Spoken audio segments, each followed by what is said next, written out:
ఈరోజు సేమియాతో స్వీట్ చేసుకుందాం. డ్రై ఫ్రూట్స్ని ఇలా కట్ చేసి పెట్టుకొని ప్యాన్ పెట్టి అందులో గీ వేసుకొని నెయ్యి వేసుకొని బాదామును కాజును వేసుకొని పక్కన పెట్టుకోవాలి.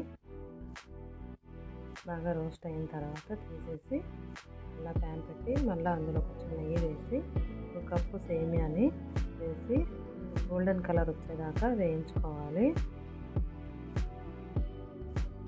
బాగా వేగిన తర్వాత ఆల్రెడీ 2 కప్పులు వేడి నీళ్ళు మరిగించి పెట్టుకోవాలి పక్కన. ఆ వేడి నీళ్ళు ఇందులో పోసుకొని కలుపుకోవాలి. కరెక్ట్గా 1 కప్పుకి 2 కప్పులు కొలత. అది బాగా ఉడికిన తర్వాత ఉడికిందో లేదో చెక్ చేసుకోవాలి.